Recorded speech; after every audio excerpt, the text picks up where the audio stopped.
Assalamualaikum pemirsa yang dirahmati Allah.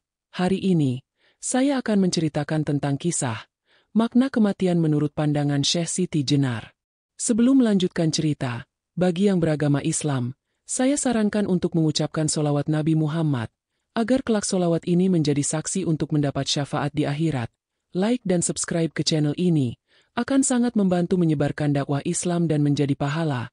Amin ya robbal alamin. Di sebuah desa kecil yang tersembunyi di balik rimbunnya hutan Jawa, hiduplah seorang ulama kontroversial bernama Syekh Siti Jenar. Beliau dikenal bukan hanya karena pengetahuannya yang mendalam tentang agama, tetapi juga karena pandangannya yang dianggap berbeda dengan kebanyakan orang. Salah satu ajarannya yang paling dikenal adalah tentang makna kematian. Suatu hari, seorang pemuda bernama Aditya mendatangi Syekh Siti Jenar dengan hati yang penuh keresahan. "Syekh," tanya Aditya, "apa sebenarnya makna kematian? Aku takut kehilangan dan takut dengan apa yang terjadi setelahnya." Syekh Siti Jenar tersenyum, menatap lembut pemuda itu, dan berkata, "Kematian bukanlah akhir, Aditya. Kematian adalah pintu menuju hidup yang lebih sejati. Bukan sekadar hilangnya raga, tetapi bersatunya jiwa dengan Sang Pencipta." Aditya terdiam sejenak, lalu bertanya lagi, "Tapi, bagaimana aku bisa memahami itu? Bukankah kematian membawa kesedihan dan kehilangan bagi yang ditinggalkan?" Syekh Siti Jenar mengajak Aditya berjalan ke tepi sawah, di mana padi menguning menunggu untuk dipanen. Ia menunjuk ke sebuah batang padi yang merunduk. "Lihatlah padi ini," kata Syekh Siti Jenar. "Saat ia matang, ia merunduk. Begitu pula manusia. Ketika waktunya tiba, ia akan tunduk kepada kehendaknya. Padi ini, meskipun dipotong, tidaklah mati. Ia menjadi benih yang akan tumbuh kembali atau menjadi makanan yang menghidupi. Kematian adalah transformasi, bukan kehancuran." Aditya mencoba memahami, tetapi hatinya masih penuh pertanyaan. Syekh Siti Jenar lalu melanjutkan, "Hidup yang sempurna adalah ketika kita mampu memandang kematian bukan dengan ketakutan, tetapi dengan pemahaman bahwa kita kembali ke asal kita. Moksa, atau bersatunya jiwa dengan Sang Pencipta, adalah tujuan sejati manusia. Namun, untuk mencapainya, kita harus hidup dengan kesadaran penuh, tanpa keterikatan duniawi yang membelenggu." "Bagaimana caranya hidup tanpa keterikatan, Syekh?" tanya Aditya dengan nada penasaran. Syekh Siti Jenar menatap pemuda itu dalam-dalam. "Belajarlah menerima. Dunia ini hanya bayangan dari kenyataan sejati. Ketika kamu mencintai, cintailah tanpa rasa memiliki. Ketika kamu kehilangan, pahamilah bahwa tidak ada yang benar-benar hilang. Semua adalah bagian dari satu kesatuan." Pandangan ini, meskipun mendalam, sejalan dengan ajaran kejawen yang memandang kehidupan dan kematian sebagai siklus alamiah. Dalam kejawen, manusia adalah bagian tak terpisahkan dari jagat raya, atau alam semesta. Hidup adalah proses untuk mencapai kesadaran yang lebih tinggi, dan kematian adalah proses untuk kembali ke asal Sang Hyang Tunggal. Orang kejawen percaya bahwa tubuh ini hanyalah wadah sementara, sedangkan jiwa adalah esensi abadi yang akan terus melanjutkan perjalanan. Aditya, yang juga terpapar budaya kejawen sejak kecil, mulai menghubungkan ajaran Syekh Siti Jenar dengan nilai-nilai leluhurnya. Ia teringat pada pitutur neneknya yang mengatakan bahwa kematian adalah pulang, kembali ke rumah sejati, kembali ke sumber kehidupan. Dalam upacara adat, doa selalu dipanjatkan agar jiwa yang meninggal dapat menemukan jalan terang menuju keabadian. Namun, tidak semua orang dapat menerima pandangan ini dengan lapang dada. Beberapa tokoh agama di desa tersebut menganggap ajaran Syekh Siti Jenar sebagai ancaman. Mereka menilai bahwa ajarannya terlalu bebas dan melanggar kaidah-kaidah tradisional. Perbedaan pandangan ini memicu konflik yang mulai mengguncang kedamaian desa.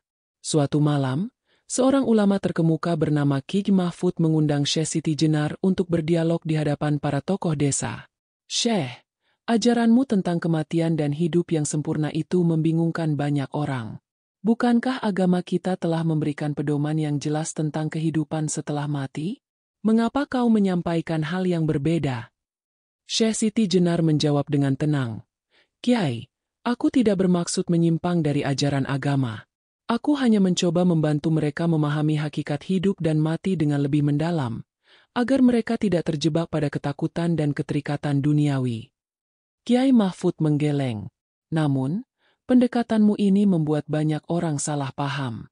Mereka mengira bahwa hidup ini tak lagi butuh aturan dan hanya soal kembali kepada Tuhan tanpa melalui jalan yang benar. Syekh Siti Jenar tersenyum. Apakah salah jika aku mengajak mereka mengenal Tuhan dengan lebih dekat? Tanpa rasa takut, hidup dan mati adalah jalan menuju cintanya, dan cinta itu tidak pernah membelenggu. Dialog ini berlangsung hingga larut malam. Beberapa orang mulai terbuka terhadap pemikiran Syekh Siti Jenar, tetapi tidak sedikit pula yang tetap menentangnya. Konflik ini menjadi ujian bagi desa kecil tersebut, mengajarkan mereka bahwa perbedaan pandangan, jika tidak dikelola dengan bijak, bisa menjadi sumber perpecahan. Namun, ketegangan tidak berhenti di situ. Beberapa pengikut Kiai Mahfud mulai menyebarkan tuduhan bahwa Syekh Siti Jenar mengajarkan ajaran sesat. Mereka menggambarkan ajarannya sebagai pemberontakan terhadap otoritas agama dan aturan-aturan tradisional. Isu ini menyebar dengan cepat, memecah belah masyarakat desa menjadi dua kubu. Sementara itu, para murid Syekh Siti Jenar yang setia merasa perlu membela gurunya. Mereka mulai berkumpul di rumah Syekh, berdiskusi tentang bagaimana menghadapi tekanan dari para tokoh agama yang menentang. Di sisi lain, para pendukung Kiai Mahfud mengadakan pertemuan rahasia untuk membahas cara mengakhiri pengaruh Syekh Siti Jenar di desa tersebut. Salah satu murid Syekh yang paling vokal, seorang pemuda bernama Prawira, menyatakan keinginannya untuk menghadapi lawan-lawannya secara langsung. Guru, kita tidak bisa terus diam. Mereka menuduh kita sesat tanpa memahami ajaran yang sebenarnya, ujarnya dengan nada penuh semangat. Namun, Syekh Siti Jenar menenangkannya. Prawira, kemarahan tidak akan membawa kita pada kebenaran. Biarlah kita tetap pada jalan cinta dan pengertian. Kebenaran akan menemukan jalannya sendiri. Ketegangan semakin memuncak ketika sebuah pertemuan besar digelar di alun-alun desa. Para tokoh agama dan masyarakat berkumpul untuk membahas nasib Syekh Siti Jenar. Dalam pertemuan itu, Kiai Mahfud dengan tegas meminta agar Syekh Siti Jenar meninggalkan desa demi menghindari perpecahan yang lebih besar. Namun, Syekh Siti Jenar dengan tenang menjawab, "Jika kehadiranku dianggap sebagai sumber perpecahan, maka aku akan pergi.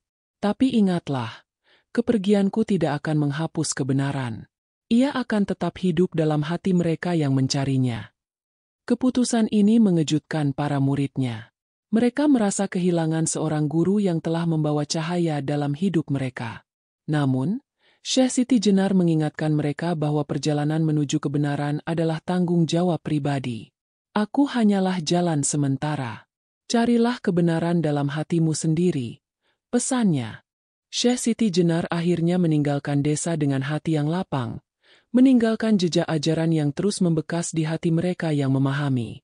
Namun, konflik dan kontroversi yang ditinggalkan menjadi pelajaran berharga bagi desa itu, tentang bagaimana perbedaan pandangan dapat menjadi sumber kekuatan atau kehancuran, tergantung pada cara mereka menghadapinya. Beberapa tahun berlalu, nama Syekh Siti Jenar tetap menjadi perbincangan. Para muridnya yang tersebar di berbagai wilayah mulai mengajarkan apa yang mereka pelajari dari sang guru. Meski demikian, kontroversi tetap mengikuti ajaran itu. Ada yang memahaminya sebagai ajaran cinta dan penerimaan, tetapi ada pula yang menganggapnya ancaman bagi tradisi yang telah ada.